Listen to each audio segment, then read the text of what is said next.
नमस्कार दोस्तों, हर्षित द्विवेदी एजुकेशन द्वारा बनाया मॉक क्वेश्चंस फॉर प्रीलिम्स में आपका स्वागत है। मेरा नाम है विनीत सागर। 10 जून 2021 का इंपॉर्टेंट क्वेश्चंस चेक करते हैं। आगे जाने से पहले लेक्चर पर लाइक का बटन जरूर दबाइएगा। चैनल को अब तक सब्सक्राइब नहीं किया हो तो सब्सक्राइब कीजिएगा। हमें सपोर्ट करने के लिए आप चैनल के मेंबर बन सकते हो ज्वाइन बटन के थ्रू। आज का पहला question, consider the following statements regarding G7 grouping which are correct. Video pause कीजिए और आंसर बताइए। आई होप आपने आंसर किया होगा। Know the answer is option D 1, 2 and 3।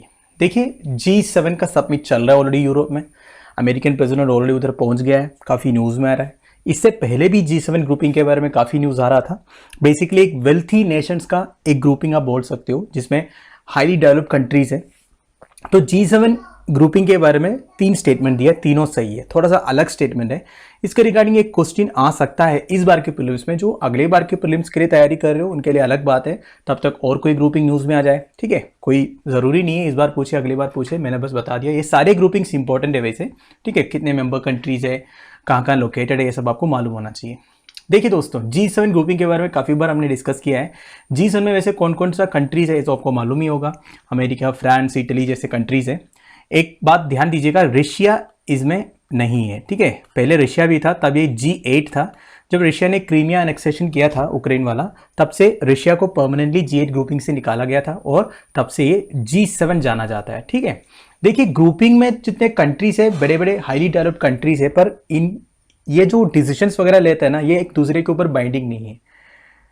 Obvious ही बात है, सारे डेवलप कंट्रीज है, सारे पावरफुल कंट्रीज एक दूसरे के ठीक से मानते ही नहीं है, वो अलग बात है। ठीक है, इसलिए इस ग्रुप का इतना सिग्निफिकेंस हम बोल नहीं सकते, वो अलग बात है। देखिए, along with members of G7, 12 other Nations currently compresses the G20। देखिए G20 करके ग्रुपिंग है जिसमें इंडिया भी मेंबर है, तो आपको मालूम ही होगा। लास्ट टाइम सऊदी अरेबिया में हुआ था, रियाद में इसका जो मीटिंग है, समिट है। अब देखिए G20 में कौन कौन सा है, Argentina, Australia, Brazil, China, India, Indonesia, Mexico etcetera. आप देखो G20 में जितने कंट्रीज हैं, बेसिकली G7 का सारे कंट्रीज जो है G20 में भी है, ये ध्यान दीजिएगा। ठीक है, इस तरह के स्टेटमेंट्स आ सकते हैं क्वेश्चन में। इसके लिए G20 में कौन कौन सा कंट्रीज है, G7 में कौन कौन सा कंट्रीज है, आपको मालूम होना चाहिए। G20 कब फाउंड हुआ था? 1999 में, after Asian financial crisis in 97-98 initially start off as a meeting of finance ministers. ये G20 की बात हो रही है दोस्तों। G20 97-98 में जब फाइनेंशियल क्राइसिस हुआ था एशिया में, तब बना था। बेसिकली एक फाइनेंस मिनिस्टर्स या सेंट्रल बैंक गवर्नेंस का एक ग्रुपिंग था। इसके बाद हेड ऑफ स्टेट्स या नेशंस आके फिर एक बहुत बड़ा सा ग्रुपिंग बना दिया G20 को। G7 is an informal block. देखिए G7 एक इनफॉर्मल ब्लॉक है and takes no mandatory decisions, so the leaders declaration at the end of summit are not binding. ठीक है, बोलने के लिए बड़े बड़े कंट्रीज के ग्रुपिंग है, पर इतने एक फॉर्मल ब्लॉक आप बोल नहीं सकते हो। ठीक है, एक दूसरे के ऊपर बाइंडिंग नहीं, इनके डिसीजंस वगैरह है। फिर भी ये लोग एनुअली मिलते हैं, वो अलग बात है। In response to mounting concern of money laundering, FATF Financial Action Task Force on Money Laundering was established by G7 grouping in Paris in 1989। ठीक है, देखिए आपको पता होगा फाइनेंशियल एक्शन टास्क फोर्स के बारे में। इसका कई सारे मैंडेट है जिसमें टेररिज्म फंडिंग भी आता है। जब ये बना था तब ये एक्चुअली मनी लॉन्ड्रिंग के प्रॉब्लम्स को सॉर्ट आउट करने के लिए बनाया था। ये G7 का एक ब्रेन चाइल्ड आप बोल सकते हो। ठीक है, तो ये FATF और G7 का रिलेशन बहुत गहरा है, ध्यान दीजिएगा। अब हमारा स्टेटमेंट आप देख लीजिए क्या क्या लिखा है। G7 is an informal bloc and takes no mandatory decisions, very correct. FATF on money laundering, ये ध्यान दीजिएगा। एक्चुअली FATF का जो मैंडेट है वो अभी है, उसका काफ़ी ज़्यादा स्कोप है। ठीक है, इसमें टेररिज्म के अगेंस्ट जैसे ग्रे लिस्ट, ब्लैक लिस्ट वगैरह। पाकिस्तान का केस तो आपको मालूम ही होगा, पाकिस्तान अभी भी ग्रे लिस्ट में है, वो बात। ठीक है, तो ये FATF एक्चुअली बना था 1989 में जब G7 ग्रुपिंग हुआ था पेरिस में। ठीक है, स्पेलिंग थोड़ा गलत है। All the G7 member countries are members of G20, ये तो आपको मालूम ही होगा। ये स्टेटमेंट लिखने के लिए आपको ये 100% मालूम होना चाहिए G7 में कौन कौन है और G20 में कौन कौन है। So the answer is option D 1, 2 and 3। Question number 2, consider the following statements with respect to operation green which are correct. Video pause कीजिए और आंसर बताइए। आई होप आपने आंसर किया होगा। Know the answer is option D 1, 2 and 3, तीनों statement सही है। देखिए ऑपरेशन ग्रीन के बारे में एक न्यूज़ सुबह हर्षित सर ने कवर किया था। वैसे एग्रीकल्चरल एक्सपोर्ट जो है हमारे देश का पिछले साल में इंक्रीज हुआ है। ठीक है, कोविड-19 पैंडेमिक के बावजूद हमारे जो एग्रीकल्चरल एक्सपोर्ट्स है, जिसमें मरीन प्रोडक्ट्स एंड प्लांटेशन भी इंक्लूडेड है, वो सब मिला के हमारी जो एग्रीकल्चरल एक्सपोर्ट्स है वो इंक्रीज हुआ है। तो इसमें ऑपरेशन ग्रीन वाला भी बात किया था सर ने।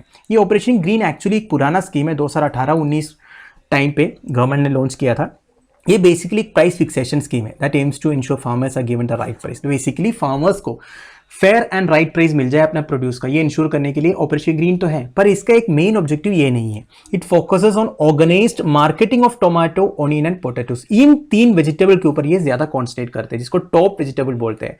टोमेटो हो गया, ऑनियन हो गया, पोटैटो हो गया, एक्सेट्रा एक्सेट्रा। ठीक है, अब देखिए दोस्तों, ऑपरेशन ग्रीन में काफी सारे कंपोनेंट्स है। जैसे आपने सुना होगा कृषि रेल, ठीक है, कृषि उड़ान, मतलब जो एग्रीकल्चरल प्रोड्यूस है वो इंडिया के अंदर एक जगह से दूसरा जगह में पहुंच जाए, इंडिया में या बाहर भी। तो इंडिया की बात करें तो नॉर्थ ईस्टर्न स्टेट्स में जैसे फ्रूट्स है, नॉर्थ ईस्टर्न हो गया एंड हिमालयन स्टेट्स हो गए, उधर जो फ्रूट्स है जिसको ठंड क्लाइमेट चाहिए होते हैं, जैसे कश्मीरी एप्पल है, ऑरेंज है, ये सब साउथ इंडिया में भी तो अवेलेबल है।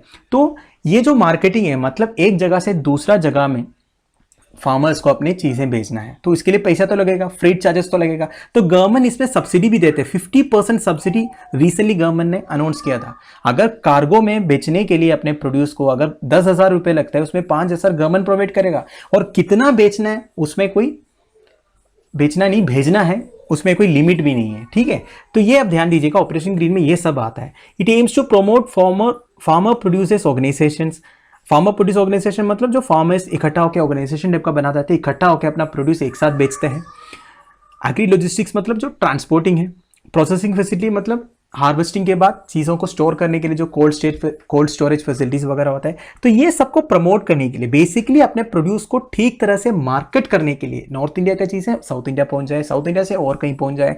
तो ये सब करने से क्या फार्मर्स का जो इनकम है वो बढ़ जाएगा, क्योंकि पूरा इंडिया में अपना प्रोड्यूस पहुंच जाएगा। तो ये सारी चीज़ इंश्योर करते हैं ऑपरेशन ग्रीन। ठीक है, ये ध्यान दीजिएगा, इसमें काफ़ी सारे पॉइंट्स हैं, मैं इधर ओनली थोड़ा सा ही बोला। आप स्टेटमेंट देख लीजिए आप, it is a price fixation scheme. Obviously एक प्राइस फिक्सेशन स्कीम भी है, वो फार्मर्स को राइट प्राइस इंश्योर करते हैं। It focuses on organised marketing of tomato, onion and potatoes, बिल्कुल सही। It ensure the availability of top crops around the country year around without price volatility. ठीक है, मतलब देश के कोने कोने में सारे चीजें पहुंच जाएं, फेयर प्राइस में कंज्यूमर्स को मिल जाए, ये सब इसका ऑब्जेक्टिव आप बोल सकते हो। सो answer is option D 1, 2 and 3। अगर आपको ये ऑपरेशन ग्रीन ठीक से समझ में नहीं आया, मुझे कमेंट बॉक्स में बता दीजिएगा, इसके बारे में एक अलग सा वीडियो बना के आपको समझा देंगे। मुझे लगता है ये बहुत इंपॉर्टेंट टॉपिक है, पुराना है फिर भी आज भी रेलेवेंट है। Question number 3, consider the following statements with respect to all India survey on higher education 2019-20 which are correct. Video post कीजिए और आंसर बताइए। आई होप आपने आंसर किया होगा ना। The answer is option C 1 and 3 only, statement 2 गलत है।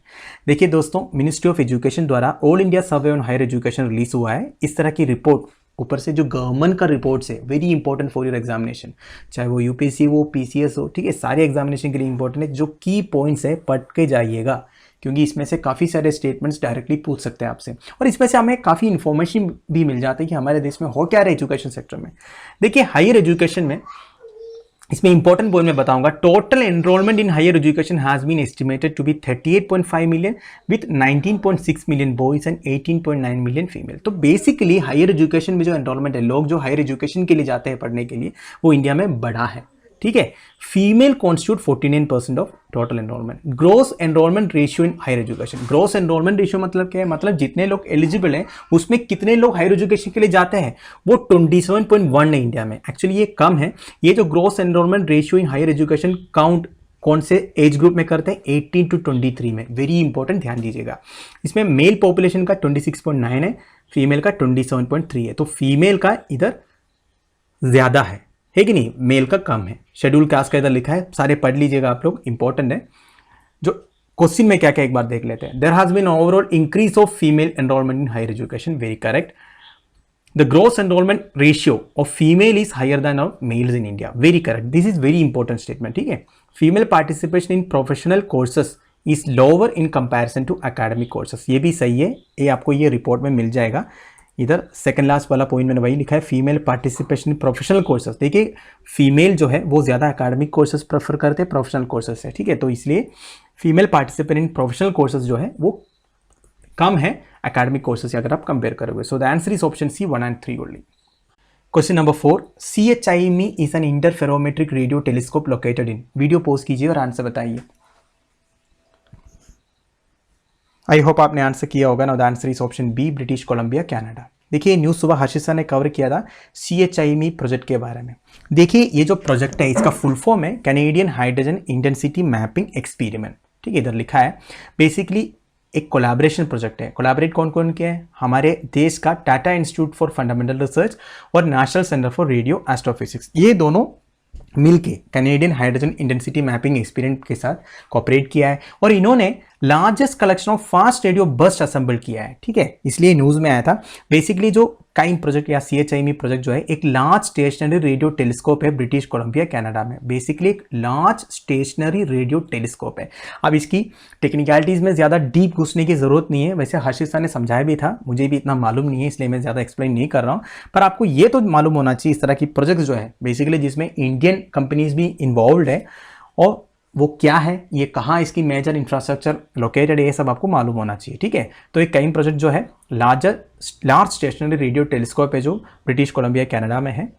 So answer is option B, British Columbia Canada. Question number 5, consider the following statements with respect to International labour Organisation which are correct. Video post कीजिए और answer बताइए।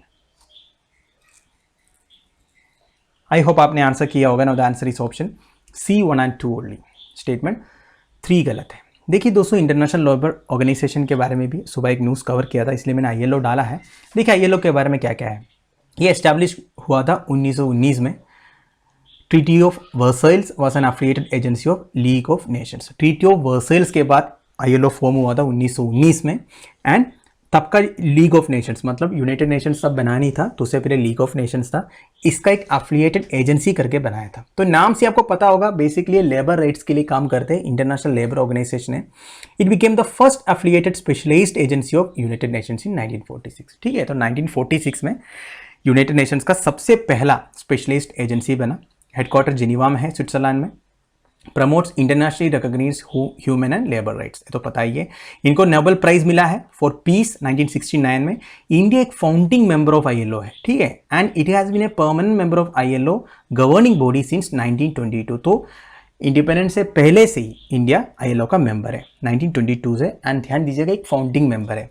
In India first ILO office was started in 1928। ठीक है, India में सबसे पहली बार international labour organisation का एक ऑफिस सेटअप हुआ था 1928 में। अब हमारा स्टेटमेंट देख लीजिए। It was established in 1919 by treaty of Versailles as an affiliated agency of League of Nations. देखिए 1919 तो हमारी इंडियन पॉलिटिकल हिस्ट्री में भी एक इंपॉर्टेंट ईयर है। आप सबको पता होगा 1919 में क्या हुआ था, बता दीजिए। It became the first affiliated specialised agency of United Nations 1946। बिल्कुल सही। India is a founding member of ILO, इधर तक सही है।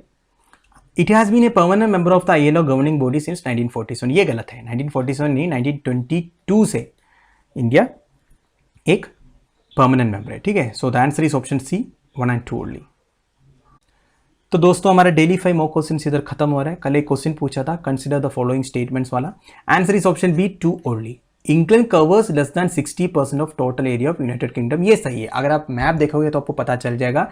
जो इंग्लैंड है बेसिकली यूनाइटेड किंगडम में 4 कंट्रीज आता है, England, Wales, Scotland and Northern Ireland. ठीक है, इसमें इंग्लैंड का जो एरिया है आप कंपेयर कीजिए, आपको पता चल जाएगा। पर ये जो ग्रेट ब्रिटेन लिखा है ना दोस्तों, इसमें नॉर्थर्न आयरलैंड नहीं आता है। अगर यूके बोलने से ये चारों आ जाएगा, पर ग्रेट ब्रिटेन बोलने से ये 3 ही आता है, इंग्लैंड, वेल्स एंड स्कॉटलैंड। तो ये स्टेटमेंट 1 गलत हो जाता है। राइट, आज का क्वेश्चन देख लीजिए। ये black hole is a body in space which does not allow any radiation to come out. This property is due to which of the following features. ये UPSC प्रीलिम्स 2000 में पूछा था। इस क्वेश्चन का आंसर आप मुझे कमेंट बॉक्स में बता दीजिएगा। तो दोस्तों ये वीडियो मैं इधर फिनिश कर रहा हूँ। आई होप आप लोगों को कुछ सीखने को मिल रहा होगा। मैक्सिमम शेयर कीजिएगा दोस्तों वीडियो को। लेक्चर की PDF एज यूजुअल आपको टेलीग्राम चैनल में मिल जाएगा, जिसका लिंक नीचे प्रोवाइडेड है। तो दोस्तों और एक इंपॉर्टेंट अनाउंसमेंट ये है, मैं ये क्यूज वीडियो जो डेली में डालता हूँ इसको मैं वीकली करने का सोच रहा हूँ। हर सैटरडे को मैं आपको 10-15 क्वेश्चन दे दूंगा। आप मुझे अपना कमेंट्स बता दीजिएगा, इसको वीकली करूं या डेली जैसे मैं कर रहा हूं वैसे ही करूं। ठीक है, वीकली करने से मेरे लिए अच्छा है, वैसे डेली व्यूज़ भी इतना ज़्यादा नहीं है। तो आप बता दीजिएगा कमेंट बॉक्स में। Thank you for watching, bye bye, have a nice day.